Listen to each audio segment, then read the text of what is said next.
Bonjour et bienvenue au podcast Samedi de lire, bulle d'été. On commence cette semaine notre première publication, notre premier partage estival, mais ça commence très fort. Marie-Claire va nous présenter la distinction entre les genres graphiques. Oui. Mais avant d'aller plus loin, n'hésitez pas à vous abonner, partager, commenter et aimer les différents réseaux sociaux Samedi de lire. Pour moi, tout simplement, Véro et la ratoniseur sur Instagram. Pour Marie-Claire. Alors Marie-Claire, comme je le disais, on est dans notre première capsule bulle d'été, présentation BD comme on l'a annoncé récemment dans une petite bande-annonce pour notre période estivale. Je fais un petit résumé pour ceux qui n'ont pas eu l'opportunité et la chance d'entendre la bande-annonce. C'est que pour les prochaines semaines, pour la période qui couvre juillet à septembre, on se fait plaisir à travers des podcasts thématiques bulles d'été, focus, roman graphique, bande dessinée. Exactement ça. Et ce podcast-là va être construit comme nos podcasts habituels, traditionnels. Exactement ça. Et là, maintenant que j'ai réussi pour une fois à me résumer de façon synthèse et cohérente, je suis très fière de moi. Je vais te laisser immédiatement la parole pour rentrer immédiatement dans le vif du sujet. Alors, je suis contente de commencer ces capsules par une si belle journée. On entend les oiseaux à l'extérieur, puis on le sent là, que c'est l'été, ça sent bon, puis on est bien. Ben, là, je serai pas fine de me corriger. L'été n'est pas arrivé. Pas en tout. Mais ça sent l'été. Ça sent, mais c'est pas vrai. Il annonce 30 aujourd'hui. Il va faire chaud. Oui, parce que je sais pas pourquoi moi j'ai une rigidité, un tas qui m'accompagne depuis des années. L'été commence le 21 juin, puis c'est pas avant. Mais là, les auditeurs nous écoutent en juillet. Fait qu'il doit faire chaud, j'imagine, dans ce futur. J'imagine. Mais aujourd'hui, il fait quand même beau. Absolument. Je sais qu'on n'est pas vraiment l'été, mais c'est pas grave parce que cette thématique-là me met vraiment en mode estival. Et moi, je voulais vous parler aujourd'hui vraiment de la différence, en fait, entre les dénominations. Qu'est-ce qu'on appelle une bande dessinée? Qu'est-ce qu'on appelle un roman graphique? Qu'est-ce qu'on appelle un album? Comic book, ben là, ça, c'est un peu plus facile. Quand on parle de comic book, je pense que l'idée générale, on l'a. Sauf que, la vraie distinction à faire, dans le fond, moi, la raison pour laquelle j'ai fait ma recherche, c'est vraiment déterminer quand est-ce qu'on appelle une bande dessinée un roman graphique. Qu'est-ce qui fait la distinction entre les deux? Puis, pour ce faire, je me suis fiée sur le travail de la bibliomaniac.ca. Okay. Je suis allée lire, puis je trouvais que ça fait bien du sens ce qu'elle a écrit. Donc voilà, je vais vous en faire un résumé. Et juste avant que tu rentres, tu disais que le comic book, on savait un peu. Ouais, tu le sais pas, toi? Ben non. Ah, bon, parfait, je suis contente parce que si toi, tu le sais pas, il y en a d'autres qui le savent pas non plus. Fait que je vais pouvoir, je vais ouvre apprendre. tes oreilles, tu vas apprendre en même temps. OK, là, je vais vous expliquer ces 4 termes-là en gros. Après ça, je vais vous expliquer un peu plus. En fait, c'est que le comic book, là, on va parler vraiment des tout petits albums minces qui mettent en scène des super-héros américains. Marvel. Voilà, exactement. Okay. Ça, c'est le comic book traditionnel. Celui-là, on le déloge pas. Il s'appelle comic book. C'est pas une bande dessinée, c'est pas un album, c'est un comic book. C'est Stan Lee et tous les autres illustrateurs, créateurs de cet univers-là. On est vraiment, dans le super-héros américain. Puis là, je focus Marvel DC, là, mais il y a d'autres créateurs d'albums que je connais pas. Moi, personnellement, comme je n'en ai jamais lu et je n'ai jamais été attirée par le genre, je ne peux pas, j'en parlerai pas plus davantage pour pas me tromper, parce que je sais que ceux qui aiment et qui sont passionnés ont beaucoup plus de connaissances que moi je peux en avoir, mais ça, c'est ce genre-là. Oui, puis excuse-moi, Marie-Claire, je suis allée au Comic-Con, ça fait frais de dire ça, mais je suis allée au Comic-Con à New York l'automne passé, et ce qui m'a fait allumer de me corriger moi-même, c'est que j'en ai vu plein des auteurs, des illustrateurs qui travaillaient puis qui proposaient. Exactement, c'est une industrie aux États-Unis qui est vraiment, je peux pas dire grandissante, mais qui est existante. Installée, oui. Qui est installée, exactement, c'est ça. Puis c'est une grosse industrie, puis il y a un public pour ça.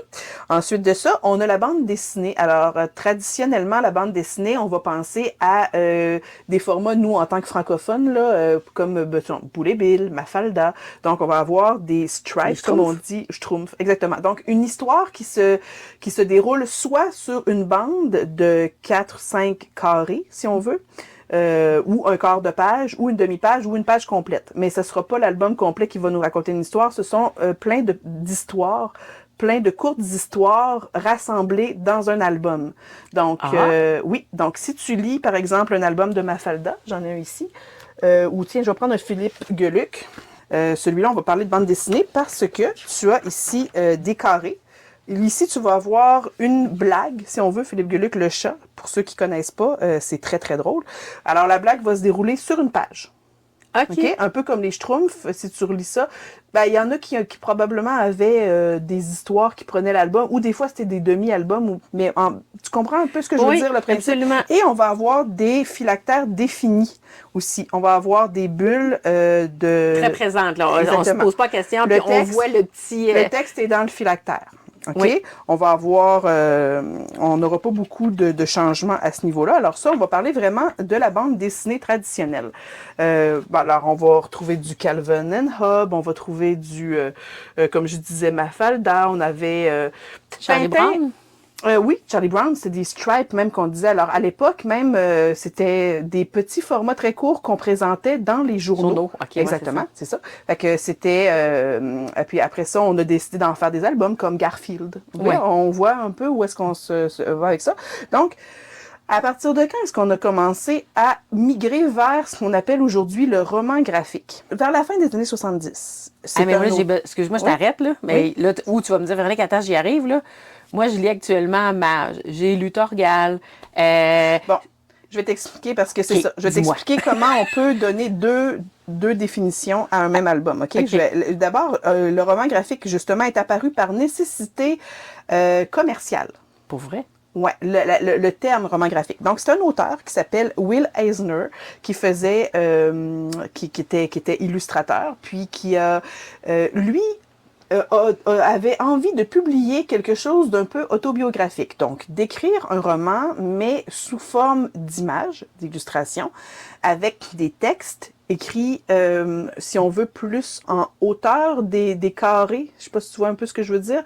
Et lui, il avait envie de raconter une histoire avec des images.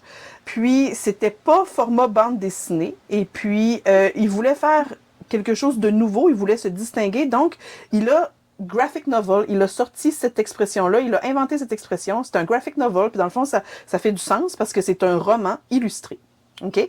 Donc, à partir de ce moment-là, en édition, ils ont dit, OK, on va faire la distinction. Maintenant, si c'est une histoire qui est racontée, qui prend le roman au complet, qui prend, je veux dire, l'album, le livre au complet, là, on va appeler ça un roman graphique. Il cherchait à définir donc son œuvre qui correspondait ni au comic book ni à la bande dessinée. Puis quand on pense roman graphique, quand on a en tête, on a souvent un récit complet sous la forme de texte et d'illustration, comme je viens de dire, mais il faut savoir que le roman graphique rentre dans la catégorie de la bande dessinée, mais que la bande dessinée n'est pas un roman graphique. Donc, on ne pourra jamais dire dans ce sens-là. OK? Donc, on ne pourra jamais dire que Garfield, c'est un roman graphique. Non, oui, c'est ça. Mais on peut dire que tu me parlais tout à l'heure de druide ou de Mage, Torgal, exactement, puis magasin général, de Troie, puis tout ça. Bon, alors là, ça, on peut dire c'est un roman graphique si on a envie de le nommer de cette façon-là, mais c'est aussi une bande dessinée.